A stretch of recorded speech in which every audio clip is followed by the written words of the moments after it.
सूरज मंदिर की सीढ़ियों पर अकेला बैठा होता है। उसकी आंखों में दर्द और बेचैनी साफ दिखाई देती है। वह बार बार ईशा की बातें याद कर रहा होता है।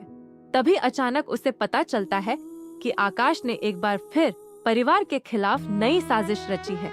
दूसरी तरफ ईशा अपनी माँ की यादों में खोई हुई होती है।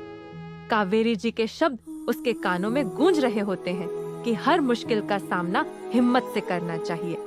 तभी उसे आकाश की नई चाल के बारे में पता चलता है। वह तुरंत सूरज को खोजने निकल पड़ती है। उधर आकाश अपने कुछ लोगों के साथ एक सुनसान जगह पर पहुंचता है। उसे पूरा भरोसा होता है कि इस बार कोई उसे रोक नहीं पाएगा, लेकिन तभी वहां सूरज पहुंच जाता है। दोनों की आंखें मिलती हैं और माहौल तनाव से भर जाता है। आकाश सूरज का मजाक उड़ाते हुए कहता है कि वह हमेशा की तरह हार जाएगा, लेकिन सूरज इस बार पूरी तरह बदला हुआ नजर आता है। वह शांत रहते हुए कहता है कि अब सच की जीत होकर रहेगी। इसी दौरान ईशा भी वहां पहुंच जाती है। वह दोनों के बीच खड़ी होकर किसी बड़े हादसे को रोकने की कोशिश करती है।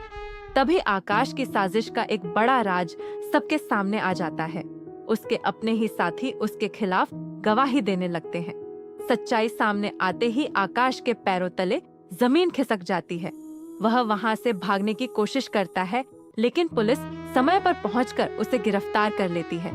आकाश के जाने के बाद पहली बार सूरज और ईशा चैन की सांस लेते हैं।